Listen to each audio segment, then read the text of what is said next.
What the fuck is wrong with you? Brother, my timing belt snapped. You have not been keeping up on your regular maintenance. Not good, not good. My valves are hitting my pistons. No. And that shit hurting. Fuck. Replace your timing belts, people. 60 to 90,000 miles is the recommended interval on a Honda. Guess what? The Civic, I don't know when that shit was done, so we gonna do it today. We got the ASIN kit off of Amazon. ASIN is a Japanese, like, trusted, really good manufacturer of these timing belt kits for Hondas, and they're reasonably priced, much better than dealership prices, and they last just as long, if not longer. Anything out of Japan that's trusted by Japan, I believe. Every timing belt on a Honda is going to start something like this. Whatever side your timing belt is on, what you're going to need to do to get any access to the area you need is take off this wheel and remove all of the wheel well. A lot of people say you need to drain your coolant. Draining the radiator very rarely gives me the result I need, because when I pop that water pump off, there's still so much coolant in the block, it still shoots everywhere. So to be quite honest with you, I'm just going to let it drain as much as it needs to out of the block when I pop the water pump, and I might save some coolant, honestly. So you guys can see this is all solid, but this little plate down here, that's going to be the guy you need to remove. Now we got to get those belts off. This guy, you got to take off this 10 mil, then you loosen this 12 millimeter behind it. What that does is it should let you kind of pivot this little guy out of the way. Ta-da! The other belt. That one is tensioned by the alternator. This here, that's a 12 millimeter.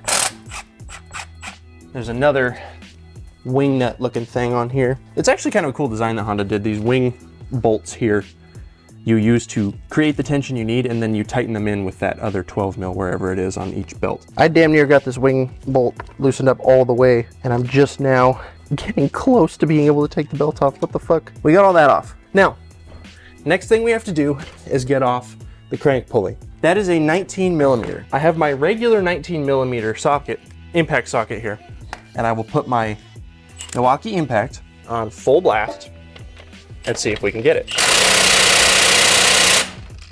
Nothing at all. It won't take it off. Those shits are super tight. What you need is one of these. This is a 19 millimeter, like super thick wall socket. It's basically, I think it's called like an inertia socket or something. It takes the torque applied from this impact and multiplies it by like 10 or some shit, so you can get these out. It comes out super easy with this socket. I can just pull this shit off with my hands, you guys. It's not pressed on. However, make sure that this little keyway, you don't lose it, okay? Because that's what keeps this sucker from just free spinning on that thing. We have our timing cover fully exposed, and there are a bunch of 10 millimeter bolts holding this sucker on. Looks like there's only 4 holding the lower timing cover on. So I'm gonna take those off real quick. One here, one over here, one up here. See it? Yep. And then one up there. You can tell they're timing cover bolts because they look like that. You need deep sockets, shallow sockets, extensions, not extensions. You need it all. When you're working this close to the frame rail, guys, be very careful if you're using an impact of some sort that you don't back the bolts into the frame, because then you won't be able to twist this and tighten them again. You'll just be stuck. I've been in that situation and it freaking sucks.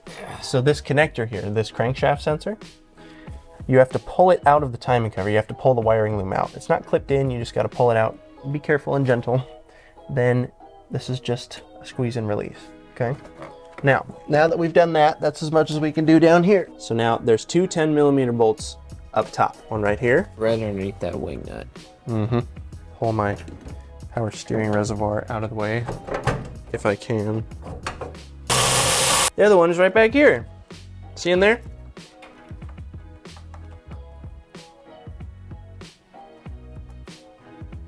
It's in a little cubby. That shit rocks. So normally your bolt would be in there, but this one's missing. And you know what? I'm fine with that because I don't want to try and get to it. Honda is super cool. This is the super fun part that makes a lot of sense, and I'm glad that they did this. You actually have to take the valve cover off to do this job. That's right, I baited you this far into the video. So we're gonna try and preserve the gasket because I think it's in decent shape. I know it's been replaced Then we're going to pull our dipstick.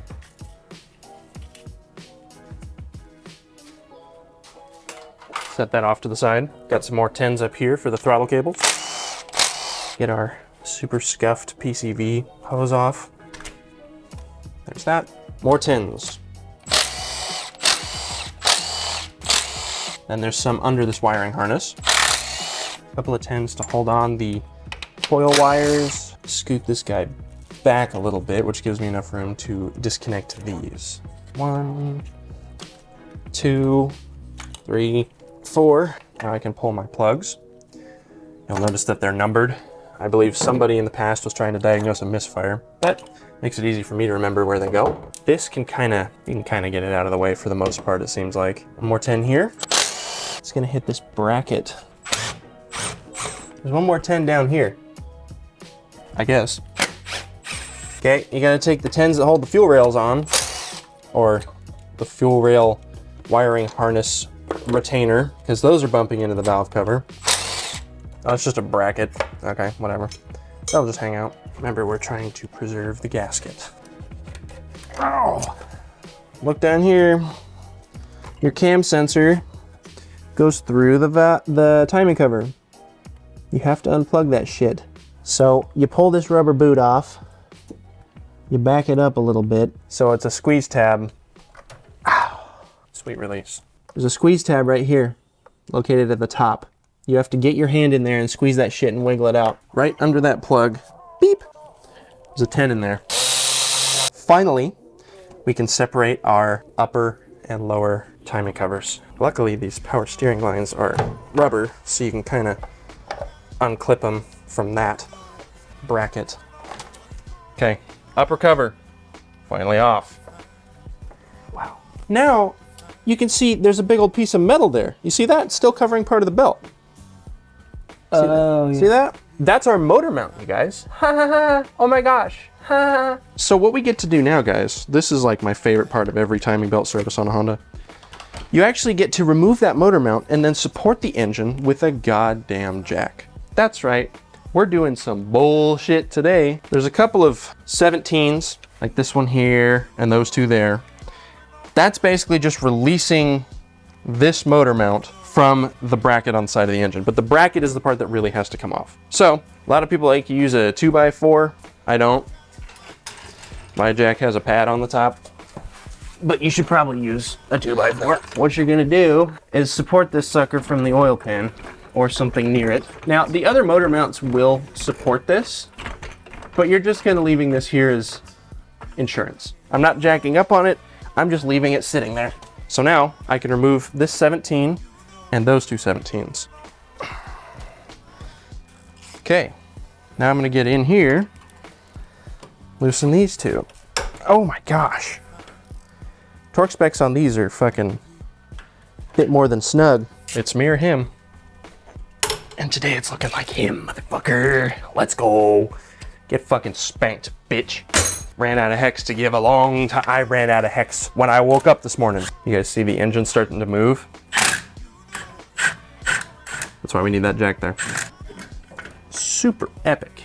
We still have this asshole hanging out on our engine here. And we got some bolts we gotta deal with. I believe those are 14. It's a 14. Hey guys, I'm just gonna show you here because the footage we recorded of me trying to get these bolts out is virtually unusable. It's just a lot of swearing. Motor mounts, you saw me take those off. Along the side, over the timing belt, is this 1, 2, and then this holds your alternator in. Okay, you can pull it out and remove your alternator, which I just kind of have it set in there. I was able to maneuver it around.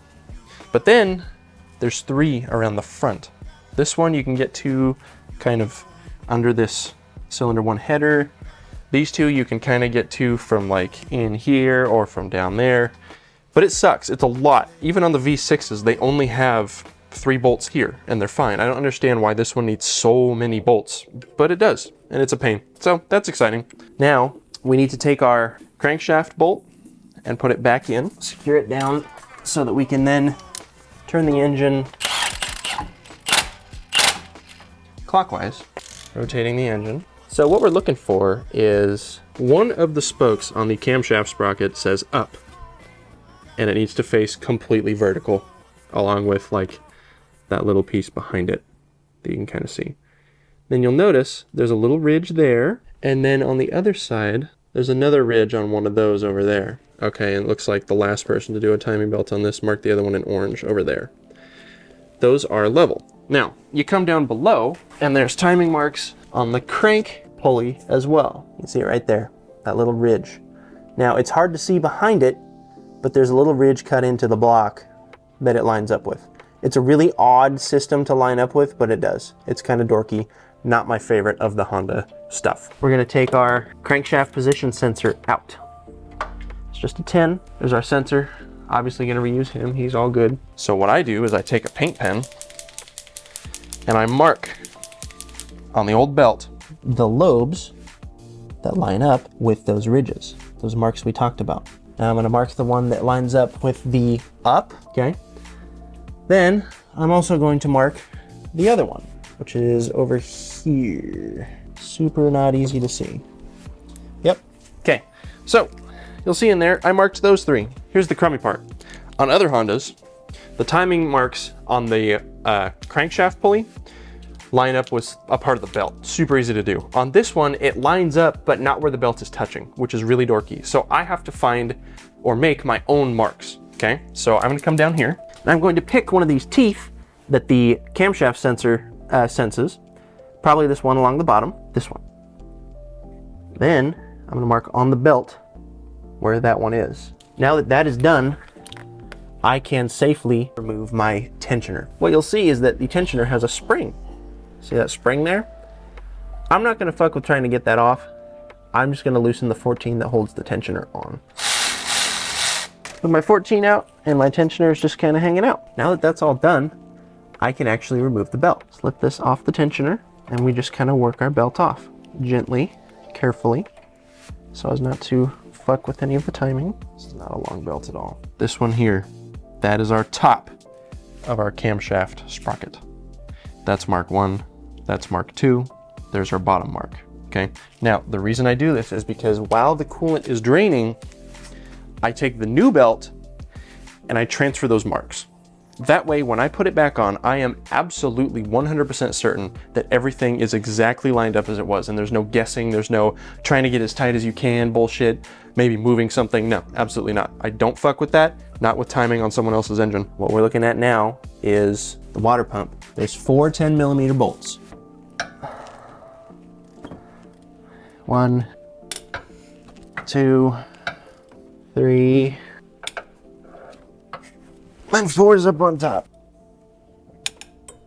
Now, I just have to pry the water pump so that the coolant can floweth free. I'm just kind of controlling the flow of coolant with my hand. How much of it is making it into the thing, I don't know. Not a lot? Not a lot. You might be thinking to yourself, wow, we're at like the halfway point. That's crazy. No, we're not. Fuck you. We are maybe 2/5 of the way through because reinstall is something you have to be real careful about, and we still have to reseal the valve cover because there's parts that need sealant. Now we need to dry off all the coolant that just came flying out of the water pump. And like I said, if you drain your radiator, this will still happen. It doesn't matter. So what I like to do is I fire up my air compressor and I use this wand, sends air, real high pressure through this sucker, and I just basically blow all the coolant off. And once I do that, then I will clean the water pump mating surface a little bit because it might be kind of crusty. I haven't really looked at it yet. And after that, we will go on with our new water pump. So we will rejoin you after I have cleaned it. I'm going to pick a tooth to mark for the top of my camshaft. Marked. I'm going to count from my middle mark here. 1, 2, 3, 4, 5, 6, 7, 8, 9, 10. And in the other direction, 1, 2, 3, 4, 5, 6, 7, 8, 9. So we got 10 and 9. 1, 2, 3, 4, 5, 6, 7, 8, 9, 10. 1, 2, 3, 4, 5, 6, 7, 8, 9. Now, I like to also hold it up, make sure we're on the same wavelength here.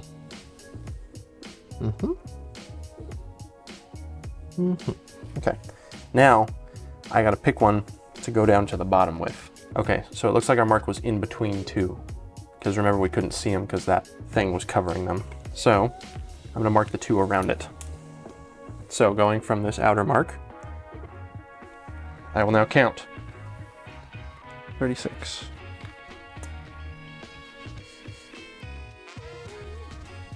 Then I will make my line in between the two. Now once again, I will hold it up and compare. That's right. Okay, so now that I have this marked and I am confident in what I've done, new water pump. Sick. The gasket kind of presses in. Asen does a really good job making sure that it will stay in place, so when you go up with it, you're not going to be fucking with it and wondering if your gasket's still in place, and I appreciate that. Some of their water pumps actually come with the gasket pre-pressed in, which is super nice. There are 3 long bolts and 1 short bolt. That one goes in the bottom left. The mating surface wasn't real bad, so I didn't have to scrub it or anything. I'd like to scrub your mating surface. Oh, shit. That's hot. Okay, I got all of the bolts finger tight.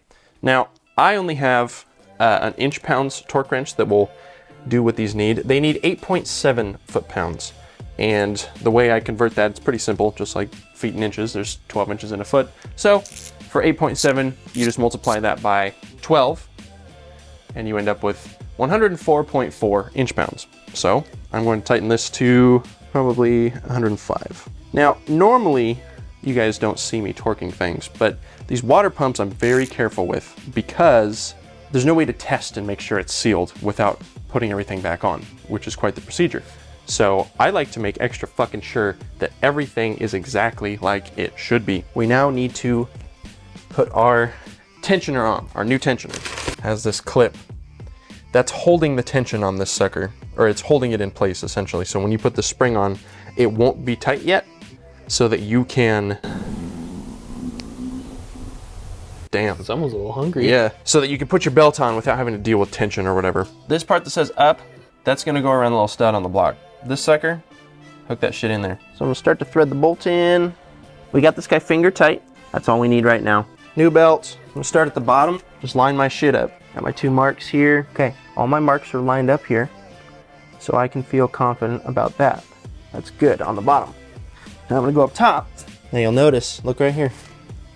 Blue dot is lined up with that mark. You see that? Mm-hmm. Then this one up here, that shit's lined up with the up spoke. And then right here on this side, I left a little blue so it was easier to see. You can see that's lining up as well. So I know for sure this thing is timed properly. So the tensioner, the belt did not want to fit over the tensioner. So the tensioner, you can actually twist it towards the back of the engine and it will move it in such a way that you have more room to fit the belt over. Leave the spring dangling from that tensioner until you get the belt on. There's plenty of room to put it on the stud. Now, what I'm going to do is, before torquing that tensioner bolt, still finger tight, and before doing anything else, I'm going to rotate the engine 2 complete turns. And I'm gonna make sure that all my timing marks still line up. That's always a good idea, because you don't wanna have the first check be turning it on and be wrong. I don't hear any valves hitting pistons yet. So my bottom timing mark is lined up. I'm not necessarily looking at the blue stuff right now. So I could rotate it enough times to get the belt to line back up, but right now I'm just looking at the timing marks that are on the actual pulleys themselves. And they look good. Everything's lined up just fine. So now I'm going to torque that tensioner bolt to 33 foot-pounds. After you torque this, you guys, you are done with the scary part. Now you pull the pin. Wow, that was crazy. Put our crank position sensor back on. Put it back in its slot. Get your 10. Tighten that idiot down. Good. Then plug it back in. Asen always gives you a sticker. Right here. Timing belt replaced. I like this because you can just put it right here on the timing cover, the top part that's easy to see. And that way, if you ever sell the car and they want to know, you can just tell them, hey, it's right there, man. And it also shows that it was a reputable brand used. We're gonna go back together with it. Then my bottom one here. It would appear that you need to put your bottom belt cover on first. Then you can kind of floss the top one over it and then try and get that one bolt I got the top 2 screws in. That took a while because holy shit, they're in an annoying spot. And now I'm going to plug back in my camshaft position sensor. Okay. So make sure you get your plug with the boot on it. And it just plugs right in. I don't know what the fucking orientate. Okay, there we go. Wait for the click. Make sure you hear the click. There you go. And then seat the boot in the timing cover. Now, you're gonna take your crankshaft pulley bolt back out since we're done rotating the engine. And now you can put your crank pulley back on. Remember, we were talking about the key. Do not forget this. Do not forego the key. Keyway is up top. And this smaller spindle faces out. It's wider one way than the other. Make sure you lay it in wide ways. Actually, no, I'm gonna put it on the engine side because that's facing up. Okay, that's on. Now this goes in. I'm gonna put the torque spec on screen for this bolt. You also need a special tool that fits in this large socket size in order to hold it still while you torque it. I do not have a torque wrench that goes high enough for that torque spec, but I do know that this barely took it off, so it's gonna put it back on. That's not going anywhere. Here's the motor mount. Get it over these fellas. So you're probably gonna see the motor kind of come back up a little bit after I do this. I'm gonna do this one first. These nuts will essentially pull it back into place. See that? You remember those were way tighter than this could take off. I don't know the foot-pounds on these. I don't care. If your motor falls out of your car, it wasn't tight enough. Tight as shit. Tight as shit. Tight as shit. All we have left now, you guys, is the alternator reinstallation, which is that top bolt through that shitty bracket, and then the bottom part with the butterfly bolt and the 14 that you use to tighten it. Make sure it's tensioned. And then the same thing with the power steering belt. Now we have our valve cover. This is kind of what's shitty about this job. You end up having to reseal this thing. So this sealant in here, that's old. You have to remove that on both sides and then reapply on those corners because you have the parts where the camshaft passes through the head, and that cannot be sealed properly by this gasket here. Something important is to try to make sure that you are not letting any of this gunk get lost in the head. It all needs to come out. It should not be going into there because it could plug an oil passage and cause oil pressure issues in the head. And at that point you could have, you know, cam lobes having issues and stuff like that. If you're wondering what that music is, that's the lo-fi beats that I put on because I was getting flustered. Lo-fi always cools me off, bro. Lo-fi and Noah.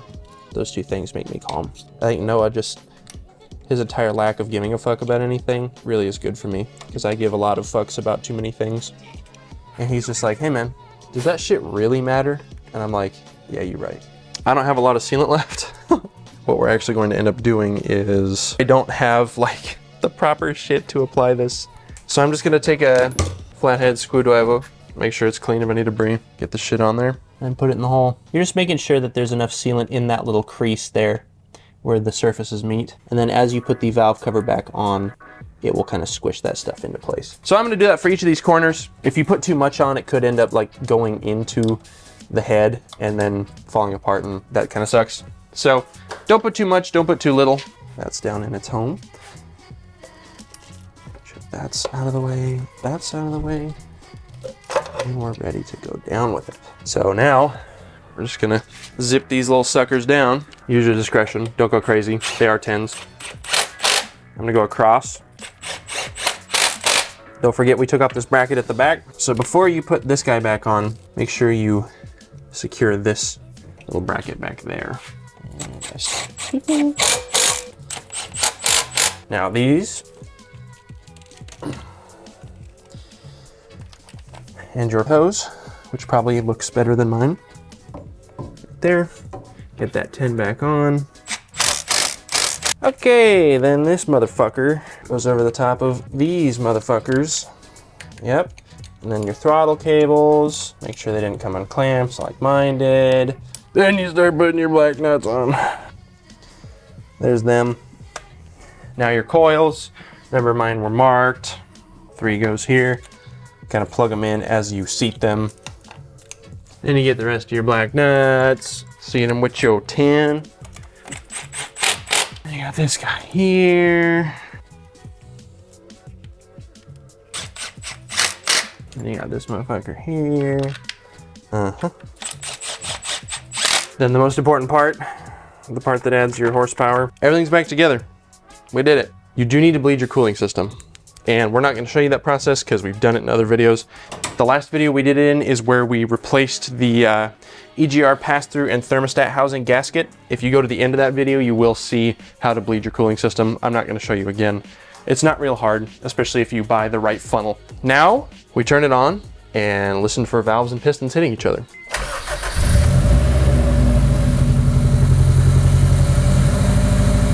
And just like that, you've done it. Your car now has a new timing belt. You're good for 60 to 90,000 miles. And at this mileage, over 200, it'll probably be the last timing belt it gets, unfortunately. So I gotta be honest with you guys. And if you made it this far in the video, good for you, because holy shit, this was a long one. This is not my car anymore. I sold it. And I actually invested that money in something else that will probably be more interesting to you than if I were to keep throwing whatever last eBay mods we could at this thing. I'm actually gonna show you guys what I got instead and why I got it. This here is my car trailer. It's an 18-foot with a 2-foot beaver tail, 2 ramps, a spot for a winch that I'm gonna mount. You guys will see all that work when it gets done. I was kind of done with the Civic. I know this is sad for you guys, but I got good news for you. I've learned a lot about Hondas and I really enjoy them, and so I'm gonna look for a bunch of Hondas that don't run, bring them home, fix them, throw a couple cheap eBay mods on them that make them look better, and then sell them. You guys are gonna see a lot of cars pumped through this channel soon, and I really hope you guys enjoy it. And if I get one car in here that I really like, I'll probably keep it and we'll do like extra stuff to that. But for now, this is kind of where we're gonna go for a little bit. We're gonna do some car flipping type stuff with mods. We're gonna do mods probably to each car that we have, just because it enhances the value to the people looking in the price range of cheap cars. You know, having cool headlights and a nice exhaust. Well, nice is a relative term. An exhaust and an intake and all that. It's very enticing to the people that would be buying cars in the $3,000 to $4,000 range. So we are kind of moving on. And I know that's sad to some of you, but don't fear. If you like us, stay here. The content will be the same and the cars will be different. Getting kind of washed up on the Honda thing. We did it for like 2 years almost, right? Yeah, just about. Holy shit. Thank you guys for watching. Don't forget to like, comment, and subscribe. This was the big one.